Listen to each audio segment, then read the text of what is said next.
Hi everybody, I just want to give you some insights into chapter 6, how to form a business. So this chapter goes into the various types of businesses that there are, sole proprietorship, partnerships, corporations, a lot of good information in this chapter.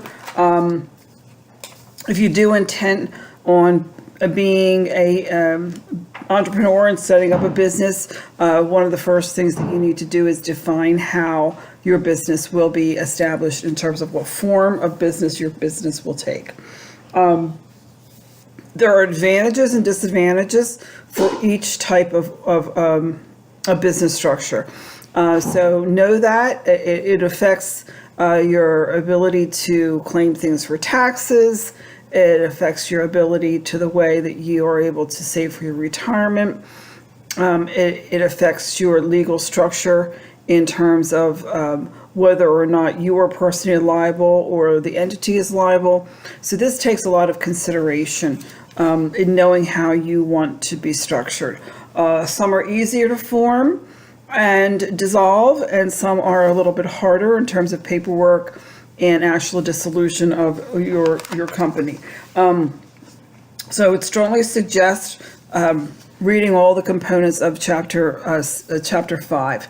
When it comes to partnerships, that's usually more than two or more people who get involved together and don't necessarily want to incorporate.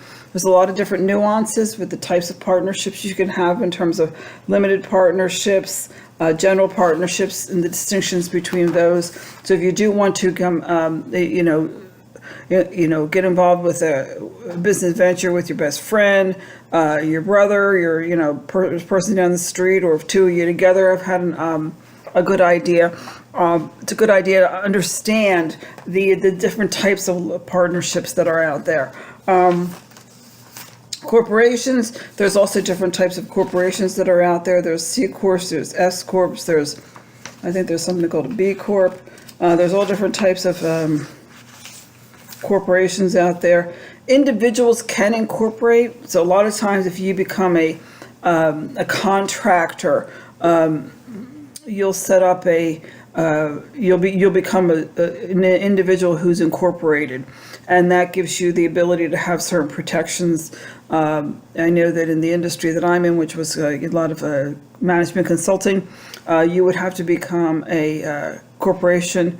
So you would become, Bob Smith Incorporated, and that would give you the ability to do certain things that you couldn't do as an individual in terms of protections for your income and taxation and things like that. Not all of it's good. Sometimes you pay both sides of the taxation in terms of income tax to the as the individual and as the corporation. So some things wind up costing you a little bit more money. It depends on what you're looking for out of the out of your business structure. Sometimes some companies will only deal with you if you are incorporated, and then they'll want you to have various types of insurance and the like, so that they can come after you legally as a corporation instead of as an individual. So there's things to think about. Good information. A lot of information on your LLCs. That's clearly laid out in pages 132 and 133. You know what they are. The chapter also goes into forming businesses through expansion through mergers and acquisitions, commonly known as M&A. You can buy or merge your company with another. So mergers are usually the results of two companies coming together and forming one. Acquisition is when one company just purchases another outright, and usually the secondary company loses its identity. So you have pick that up. And there's a couple of different kinds of mergers out there. So the vertical merger is two companies that are in different stages of their business cycle. Horizontal is a joining of two companies or firms in the same industry.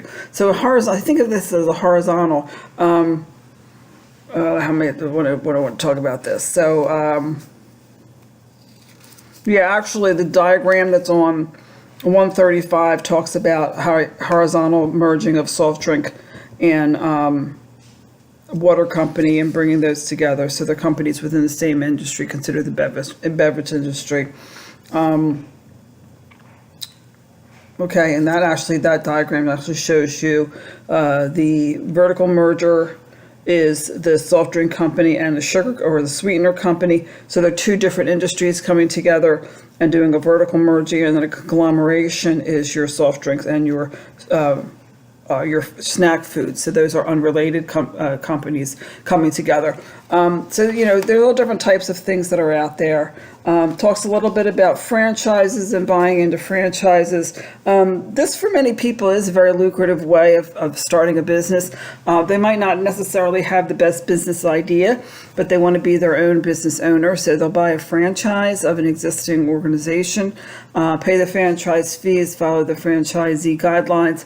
And some people do quite well with that. And usually, if they do well, and many people will buy more than one. So you'll know people who, have 10 Burger Kings or, 5 Dunkin' Donuts or whatever the case may be, because once they get to be successful, they sometimes stay with that organization and they just keep growing that way. So there's a lot of advantages to it and a lot of disadvantages to it.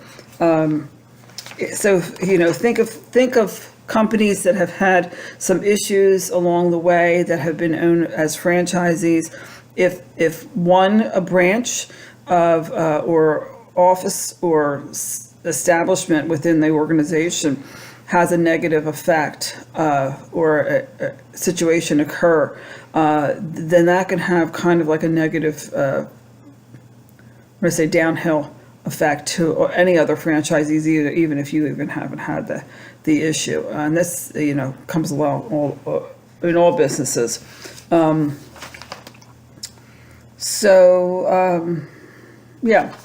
Like I said, a lot of things to think about with franchising. For some folks, it becomes the way to go for them to get their foothold into being an independent business owner. And cooperatives talks about cooperatives is people who use it, and they're becoming very popular once again in the farming and food space, especially for industries or areas, I should say, populations where organics and things like that are very popular. People will buy a share into a co-op for $300 or $400, and then they'll be able to utilize and take advantage of their share of the food that's produced. Like I said, important chapter. Don't gloss over it. If you are going to start your own business, it's very important to know what business structure you're going to use and what form.